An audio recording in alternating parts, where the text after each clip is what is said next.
এটি একটি সিলভার কারখানা।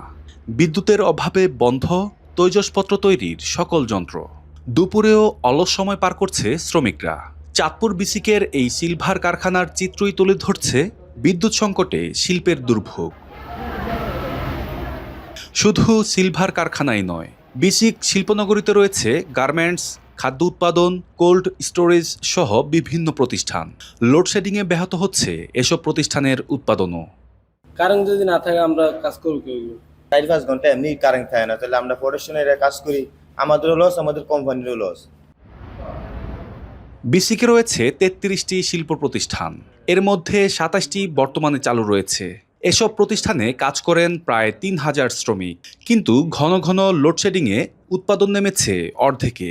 বারবার বিদ্যুৎ যাওয়া আসায় নষ্ট হচ্ছে যন্ত্রপাতি। দিনের প্রায় অর্ধেক সময়ই বিদ্যুৎ থাকছে না। সমস্যা সমাধানের দাবি শিল্পোদ্যোক্তাদের। কারণ তাদের ফাইন্যান্সিয়াল স্ট্রেংথ নাই ডিজেল চালিত জেনারেটর কেনার জন্য। কেনার পরে সে চালাতে গেলেও তার লস। সেই বিদ্যুতে আমাদের কি যে বিভ্রান্ত অবস্থা, সেই অবস্থার সাথে আমাদের দেয়ালে পিঠ হয়ে গেছে। 26 স্টেশনটা দ্রুত গতিতে করলে এবং লোডশেডিংটা শিল্পনগরীর জন্য একটা সিস্টেম করে লোডশেডিং কমিয়ে দিলে কলকারখানার জন্য ভালো হবে। বিসিক কর্তৃপক্ষ স্বীকার করছে, বিদ্যুৎ সংকটে উদ্যোক্তারা ক্ষতির মুখে পড়ছেন। সমস্যা সমাধানে বিদ্যুৎ বিভাগের সঙ্গে যোগাযোগের কথা জানান তারা।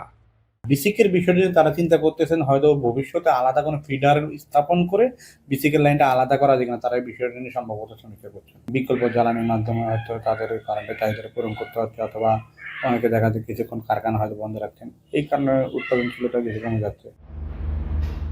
শিল্পের চাকা সচল রাখতে প্রয়োজন নিরবিচ্ছিন্ন বিদ্যুৎ, কিন্তু ঘন ঘন লোডশেডিংয়ে থেমে যাচ্ছে উৎপাদন। তাই দ্রুত এই সংকট সমাধান চান শিল্পোদ্যোক্তারা। তালহা জুবায়ের, এখন, চাঁদপুর।